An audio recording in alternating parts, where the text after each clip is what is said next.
শুভ সকাল।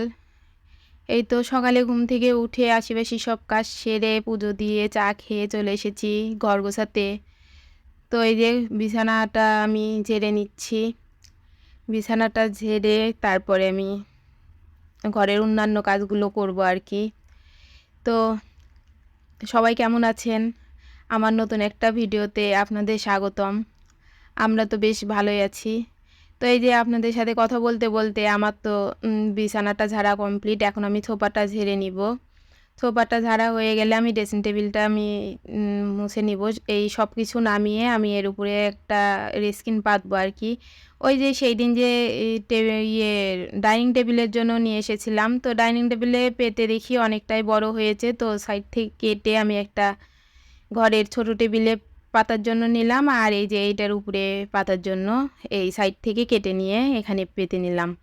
এইখানে পেতে নেবার কারণ আমরা তো ওই এই যে সিঁদুর দিই, সিঁদুরটা সবসময় পরে আর কি, তো ওইটা থাকলে আর কি মুছে নিলেই পরিষ্কার হয়ে যাবে।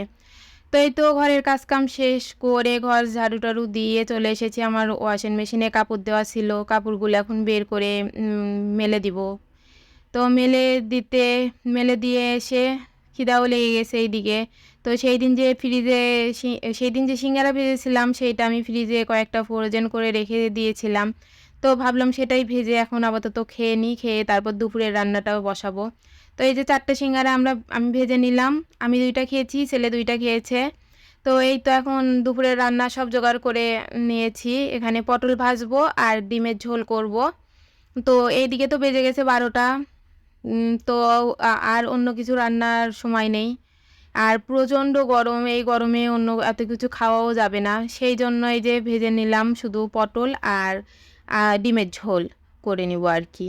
তো পটলটা এই যে কেটে ভালো করে ধুয়ে লবণ হলুদ আর একটু ঝালের গুঁড়ো দিয়ে মাখিয়ে রেখেছিলাম। মাখিয়ে আমি ওইদিকে ডিমটা সিদ্ধ করে নিয়েছিলাম, ডিম আলু ছিলে নিলাম, পেঁয়াজ রসুনটাও কেটে নিয়েছি। এখন এক পাশের চুলাতে আমি ভাতটা বসিয়ে দিয়েছি, আর এইদিকে পটলটা ভেজে তুলে নিয়ে আমি তারপর ডিমটা রান্না করে নিব আর কি। ডিম রান্না তো সবাই কম বেশি জানেনই, এটার রেসিপি তো আর দেওয়া লাগবে না। তো তার জন্য আমি এই যে ডিমের ঝোলের জন্য ডিমটা আগে ভেজে নিব। ডিমটা ভেজে উঠায় নিয়ে তারপর আমি পেঁয়াজ রসুনটা ভেজে আলুটা দিয়ে দিব। আলুটা একটু ভাজা ভাজা করে রেগুলার যে মশলা সেই মশলাটা দিয়ে দিব, আদা জিরে বাটা, ঝালের গুঁড়ো, লবণ হলুদ, এই আর নামানোর আগে একটু গরম মশলা দিয়ে নামিয়ে নিব। এই তো হয়ে গেল ডিমের ঝোল।